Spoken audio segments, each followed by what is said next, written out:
नमस्ते। आज चाहिँ हामी यस भिडियोमा ल अफ डिमान्डका केही एक्सेप्सनहरू चाहिँ डिस्कस गर्न गइरहेका छौँ। सुरुमा ल अफ डिमान्ड भनेको के हो त?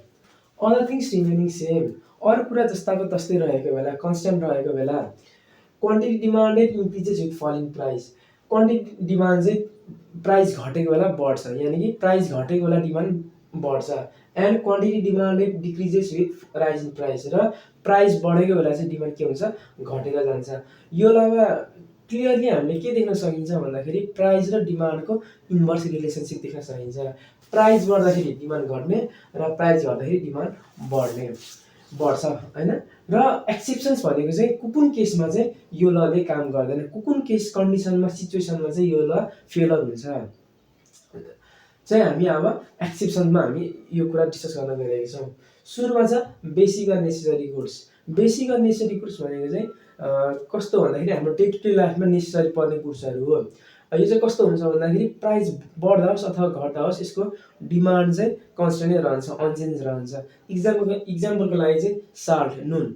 अब नुनको प्राइस बढ्यो भने पनि अब मैले लेस कन्ज्युम गर्छु भन्ने कुरा हुँदैन हैन। प्राइस घटे पनि डिमान्ड त्यति नै हुन्छ। प्राइस बढ्यो भने अब म नुन खादिनँ, नुन नखाने भन्ने कुरा पनि हुँदैन। र नुन प्राइस घटेको बेला नुन धेर खान्छु पनि भन्ने कुरा हुँदैन। त्यही भएर यसको चाहिँ डिमान्ड चाहिँ कन्स्ट्यान्टै रहन्छ। प्राइस बढ्दा पनि डिमान्ड कन्स्ट्यान्टै रहन्छ, प्राइस घट्दा पनि यसको डिमान्ड कन्स्ट्यान्टै रहन्छ। यो बेला चाहिँ ल अफ डिमान्डले काम गर्दैन, ल अफ डिमान्ड फेलर हुन्छ। र अर्को छ प्रेस्टिजियस गुड्स। प्रेस्टिजियस गुड्स भनेको चाहिँ कस्तो गुड्स हो भन्दाखेरि प्राइस बढेसँगै यसको डिमान्ड पनि बढेर जान्छ। किन भन्दाखेरि यसले चाहिँ कुनै पनि कन्ज्युमरको चाहिँ सोसल स्ट्याटस, सोसल प्रेस्टिजलाई चाहिँ यसले इन्क्रिज गर्छ, बढाउँछ हैन। इक्जाम्पलको लागि चाहिँ प्रिमियम कार्स, बाइक्स हैन, बङ्गला, भिल्लाहरू हुन्छ नि हैन। र अर्को भनेको एक्सपेन्सिभ आइफोन्सहरू। यसले चाहिँ के प्रेस्टिजियस गुडले चाहिँ के हुन्छ भन्दाखेरि कन्ज्युमरले त्यो कन्ज्युम गर्दा चाहिँ उसको सोसाइटियल हैन, सोसियल प्रेस्टिज बढ्छ हैन, सोसल स्ट्याटस बढ्छ हो। प्रेस्टिजियस गुड्स भनेको चाहिँ त्यस्तो गुड्सहरू हो। यसको चाहिँ प्राइस बढेसँगै यसको कन्ज्युमरको डिमान्ड झन् बढ्छ। किन भन्दाखेरि यसले सोसाइटीमा झन् सोसल स्ट्याटस, प्रेस्टिज चाहिँ बढाउने हुन्छ। र अर्को भनेको गिफन गुड्स। गिफन गुड्स भनेको चाहिँ कस्तो भन्दाखेरि लो क्वालिटी गुड्स हो हैन। यसको चाहिँ प्राइस बढेसँगै डिमान्ड पनि बढेर जान्छ। कसरी भन्दाखेरि जस्तै एउटा पुवर कन्ज्युमर छ हैन। पुवर कन्ज्युमरले आउट अफ नभनौँ, पुवर कन्ज्युमरले 7 दिन काम गरेर एक दिन चाहिँ भात र मासु खान्छ अरे हैन, मासु र भात खान्छ अरे। तर के भयो भन्दाखेरि राइसको प्राइस बढेर गयो। राइसको प्राइस बढेर गयो भने त उसले मिट एफोर्ड गर्न सक्दैन नि त हैन। उसले राइसको प्राइस बढेसँगै उसले राइस नै बेसी कन्ज्युम गर्छ क्या, राइसकै डिमान्ड बेसी गर्छ। यानि के भइरहेछ, प्राइस बढ्दाखेरि राइसको प्राइस बढ्दाखेरि यसले राइसै कन्ज्युम गरिरहेछ। यानि कि प्राइस बढेसँगै यसको डिमान्ड पनि बढिरहेछ। यो बेला पनि ल अफ डिमान्डले काम गर्दैन, यो बेला पनि ल अफ डिमान्ड फेल हुन्छ। र अर्को छ सर्टेज एक्सपेक्टेसन। सर्टेज एक्सपेक्टेसन भनेको चाहिँ अब कुनै पनि गुड्स अब केही टाइमको लागि चाहिँ सर्टेज हुँदैछ भन्ने कुरा कन्ज्युमरले थाहा पाएको बेला चाहिँ प्राइस बढेसँगै डिमान्ड पनि बढ्छ। इक्जाम्पलको लागि चाहिँ ग्यास सिलिन्डरलाई हेरौँ। ग्यास सिलिन्डर 4-5 महिनाको लागि सर्टेज हुन्छ भन्ने कुरा थाहा भएपछि कन्ज्युमरले के गर्छ, त्यो ग्यास सिलिन्डर एक्सपेन्सिभ, महँगो, त्यसको प्राइस बढ्यो पनि डिमान्ड चाहिँ हाई नै गर्छ कन्ज्युमरहरूले। यानि यहाँ के देख्न सकिन्छ, प्राइस बढेसँगै डिमान्ड पनि बढ्छ। कुन बेला? सर्टेज एक्सपेक्टेसन, कन्ज्युमरले सर्टेज हुन्छ भन्ने एक्सपेक्ट गरेको बेला। यहाँ पनि ल अफ डिमान्डले काम गर्दैन, किन? यहाँ पनि प्राइस बढेसँगै डिमान्ड पनि बढेको छ। यो बेला पनि ल अफ डिमान्ड फेल हुन्छ। र त्यसै गरी अर्को छ change in taste and preference. यो त मैले अघिल्लो भिडियोमा पनि डिस्कस गरिसकेको छु। टेस्ट र प्रिफरेन्स चेन्ज भएसँगै पनि त्यो गुड्सको डिमान्ड घट्ने, अर्कोको बढ्ने हुन्छ। इक्जाम्पलको लागि तपाईँ कोक खाने कन्ज्युमर हो हैन।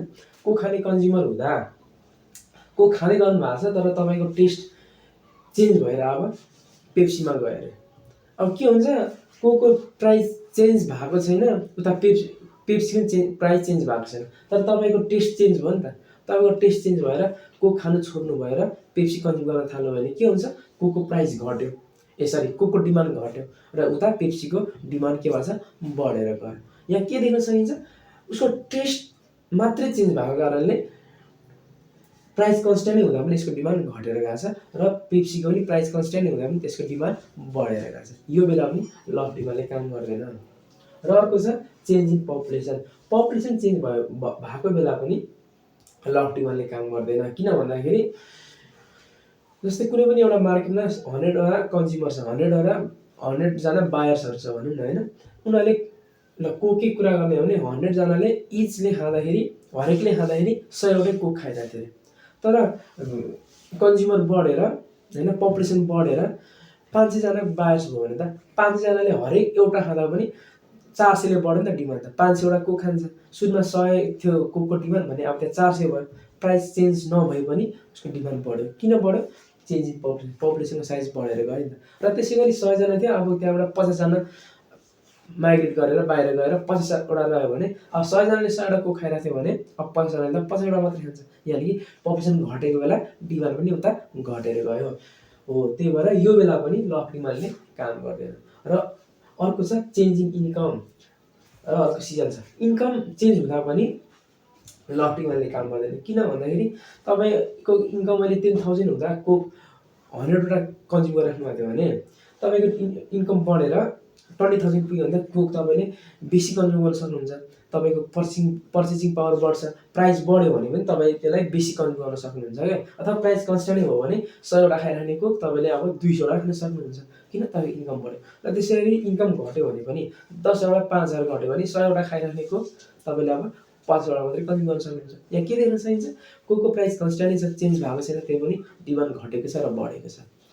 र अर्को सिजनमा पनि सिजन चेन्ज हुँदा पनि ल अफ डिमान्डले काम गर्दैन। किनभने अहिलेको जाडोको सिजनमा गर्मीको सामान डिमान्डै हुँदैन होइन।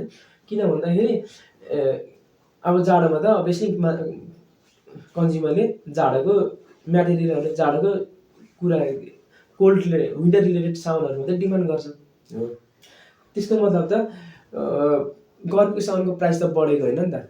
गर्मीको सामान प्राइस नबढे पनि त्यसको डिमान्ड घट्यो। किन? सिजन चेन्ज भएको कारणले हो। यो बेला चाहिँ ल अफ डिमान्डले काम गर्दैन।